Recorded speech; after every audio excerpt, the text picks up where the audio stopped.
Inspiring interviews with today's top landlords. This is the Rental Income Podcast. And now, Dan Lane. I love hearing stories of self-made people. Camille, did you really start with nothing?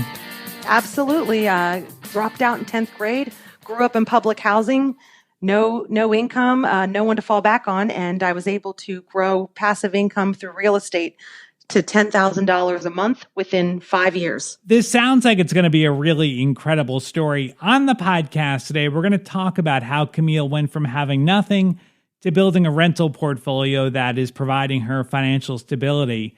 We'll figure out how she built her rental portfolio. We'll take a look at her numbers and figure out how she got to where she is today.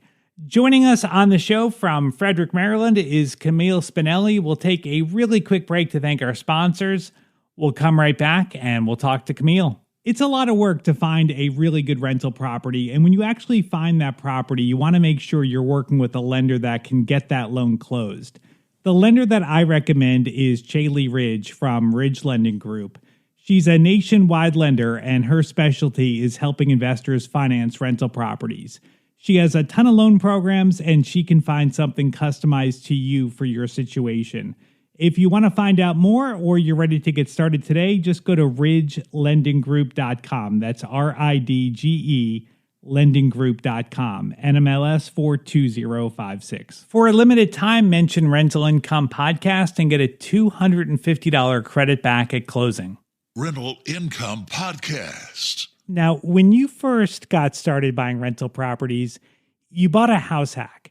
And was this on purpose? Like, did you set out that I'm going to buy a house and rent out rooms and I'm going to live there for free?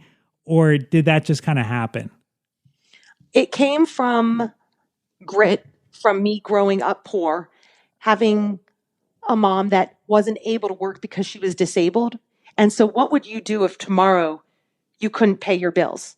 You'd figure out a way. Yep. So I bought my first home and I rented out every room and I didn't even know that I was house hacking.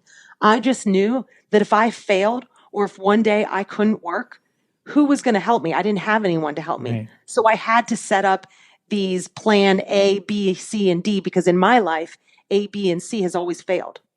And did it work out that you were actually living there for free? I was making probably $100 a month. You know, because I think a lot of times when you get into a situation like that and you're making a small profit or even having to pay a little bit, it's easy to maybe just up your lifestyle a little bit and not save money. What did you do? Like, did you up your lifestyle a little bit, or did you take that opportunity to save money and try to get ahead? I had bad ideas about money when I was younger. I would get a paycheck and I would spend the whole thing on shoes. Mm-hmm. Maybe I wouldn't buy really expensive shoes, but I would buy a lot of shoes. Right. And I didn't realize my mindset on money until much later, but I was still knowing that I had to create backup plans that if anything happened, I had to set myself up for success because no one would take care of me if I didn't. Mm-hmm. Okay. So that lifestyle led me to just naturally creating these things that happened. I also owned a company that was an entertainment company, and it was a feast or famine.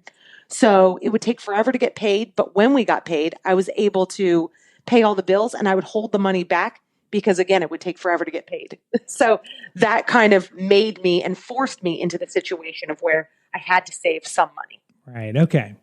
So, all right. So you've got the house hack. And then after that, you bought a vacation property.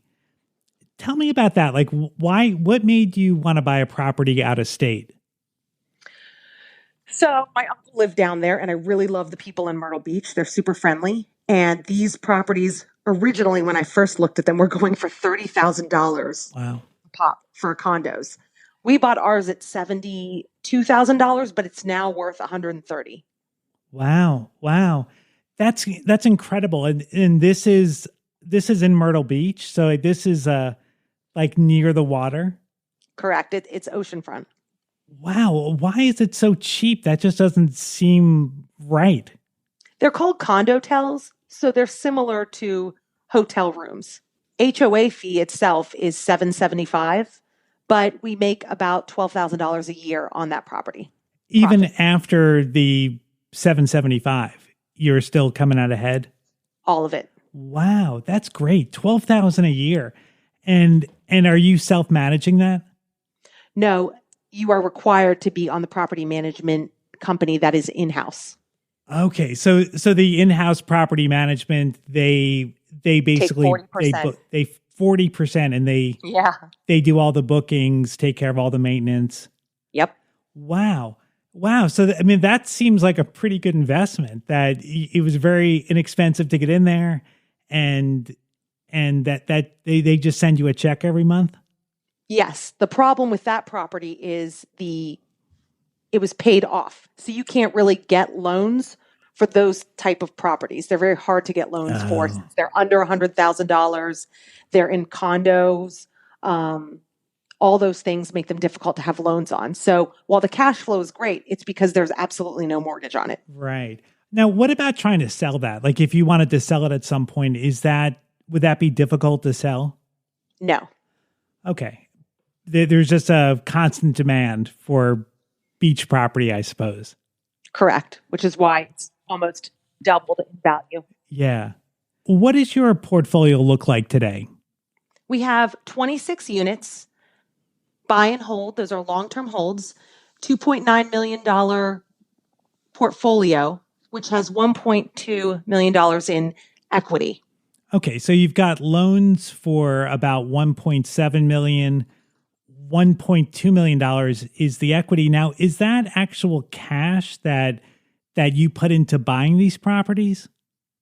Some of it is cash and some of it is appreciation. Most of it is appreciation. So you've created not only $10,000 a month in cash flow, but you've also created over $1 million in equity in your portfolio? Yes, we have. That's awesome. Well, let's figure out how you did this. So when you look at your total portfolio, how much total rent do you bring in every month? I bring $28,000 in gross rents.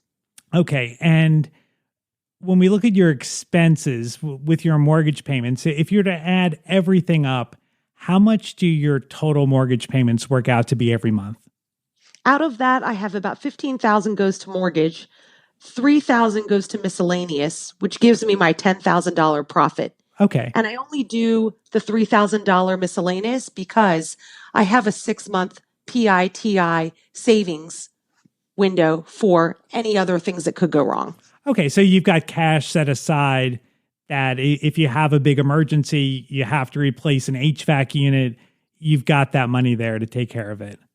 Correct. And if I pull from that $3,000 goes into building up the reserves again. Okay. That makes sense. And so the properties you're buying, are they like turnkey properties that are ready to go, or are you buying fixer-uppers? When we started, we bought turnkey properties off the MLS because me and my husband can't even hang a picture. But then we evolved into buying wholesale properties, into doing full rehabs, and now doing 2 flips. Okay. So you're doing it all. And so in the early days, you were finding stuff off the MLS, working with a realtor. And then as you got more experience, you started doing more advanced tactics. Correct. Right. Okay. And is there any kind of like metric you're looking at, like the 1% rule or a certain return that you're looking for? We start by looking at the 1% rule, which is super important to me. And with interest rates the way that they were, that encompasses all your expenses and gives you enough cash flow. Okay. Awesome. Yeah. And for anyone that doesn't understand, the 1% rule is, it just means that if you're going to buy a property for $100,000, you want it to rent for 1% of the purchase price. So $1,000 a month. Well, let's take a look at your actual portfolio and figure out exactly what you've done. So tell me about your first deal.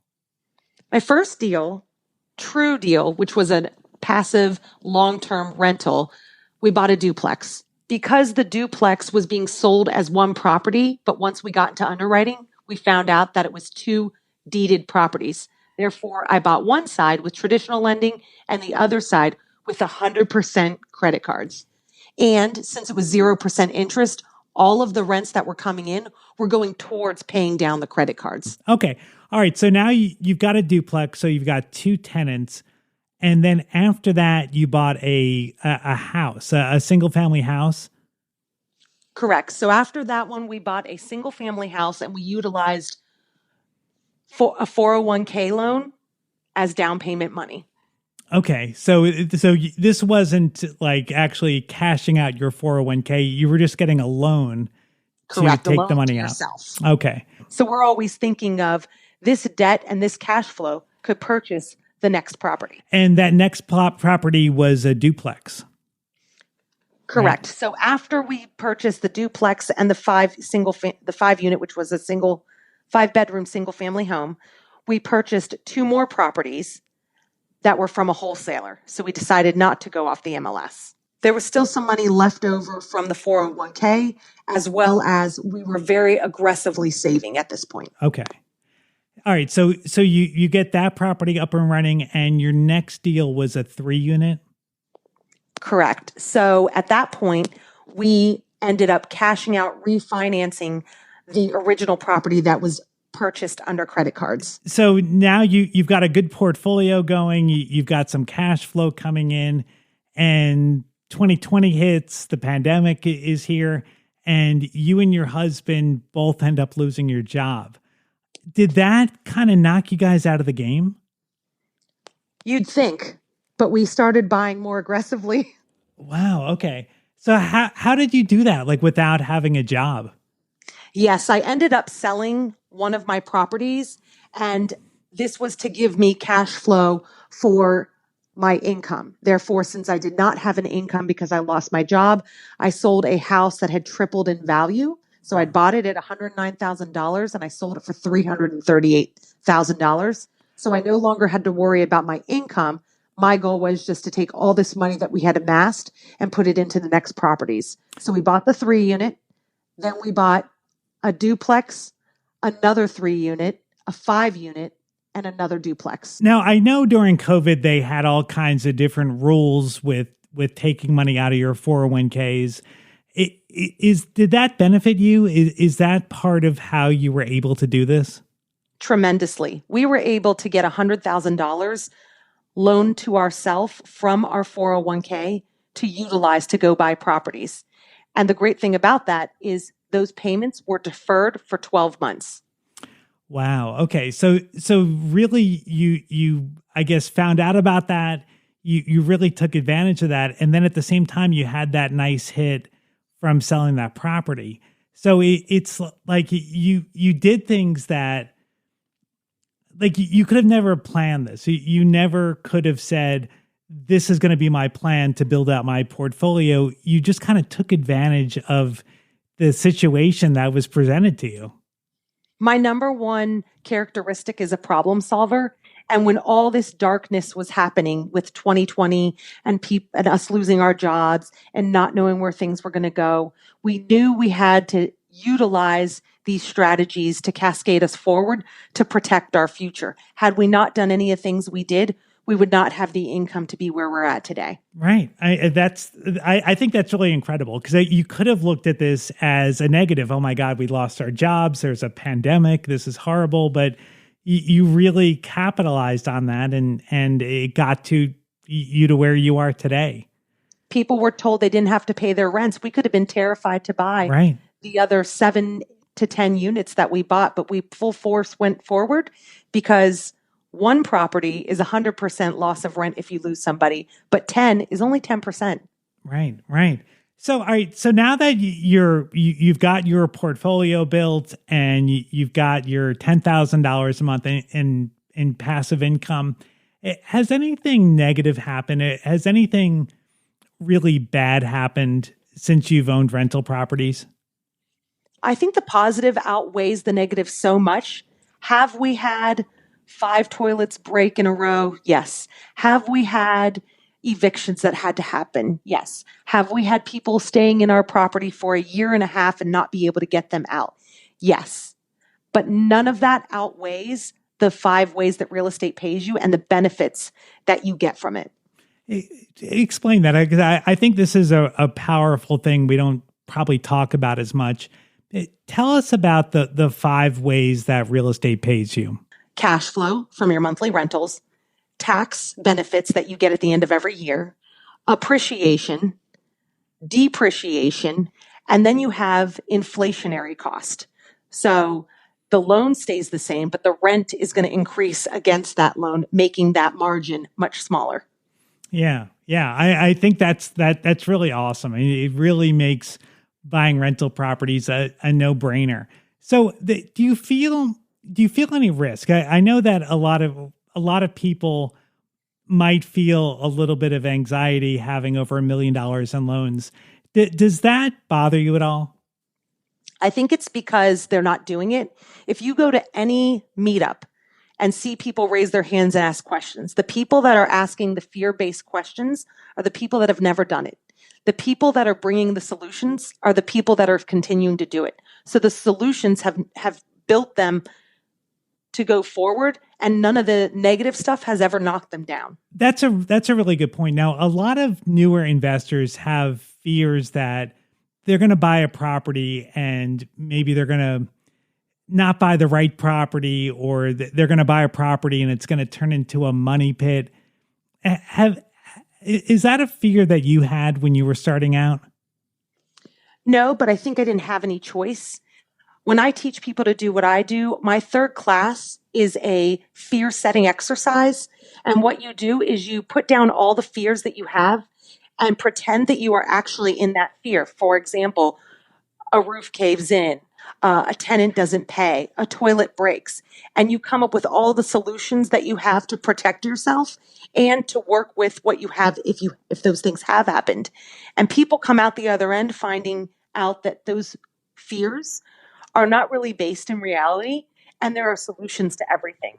Therefore, everything is solvable. It sounds like you've got a really good outlook on investing. Like with the current market, are you nervous right now? Or if someone was maybe going to buy a property right now with the interest rates where they are, like, what would you tell them? Is this a good time or a bad time to get started buying rentals? You date the rate, you marry the house. So you can always refinance when the rates come lower. Yep, that's a good point. If you have a property that's cash flowing, people are always reflecting on the crash of 2008, 2000 back then. And what people say is, what if I buy this house? It's cash flowing $500, and tomorrow the house turns into a $200,000 house that's now worth $100,000. Well, if it's cash flowing, it doesn't matter. It took about 12 years for most properties from that era to come back to its valuation. So you'll be fine. You're making the cash flow the whole time. I agree with you. I think if you buy good quality properties in good areas, you do a good job of screening your tenants and you manage your properties right, it's very difficult to not make money with rental properties. It's just a matter of letting time go by. Over time, rents are going to go up, property values are going to go up, and you really can't help to make money owning rental properties. Sure, you're going to have tough times here and there, but if you just hang in there, things always get better. Well, Camille, I'm really inspired by your story. It was really great to hear how you started from nothing and you ended up growing your portfolio to what it is today. If anybody is in either the Frederick, Maryland or Hagerstown, Maryland areas, Camille runs 2 meetup groups, and if you're interested in learning more about it, I've got links to her website on my website. You can find it at rentalincomepodcast.com/episode 425. I'd like to thank our sponsor for making today's episode possible. It's Chaley Ridge from Ridge Lending Group. Chaley is a nationwide lender, and her specialty is helping investors finance rental properties. Chaley has a ton of different loan programs. She has a first position HELOC loan. So if you have equity in one of your properties and you want to tap into it to grow your portfolio, that could be a great way to do it. Of course, she's got the 30-year fixed. She's got interest-only options if you're looking for a way to keep your payments lower. If you're looking to buy a rental property, definitely reach out to Chaley and see what she can do for you. You can track her down at ridgelendinggroup.com. That's RIDGE lendinggroup.com, NMLS 42056. Thank you so much for checking out the podcast today. Make sure you subscribe. I wanted to give you a quick update. Things are getting better with my ankle. I feel a lot better. Hopefully things keep improving and I can get back to the regular schedule pretty soon. But for now, I'll see you in 2 weeks. My name is Dan Lane, and this has been the Rental Income Podcast.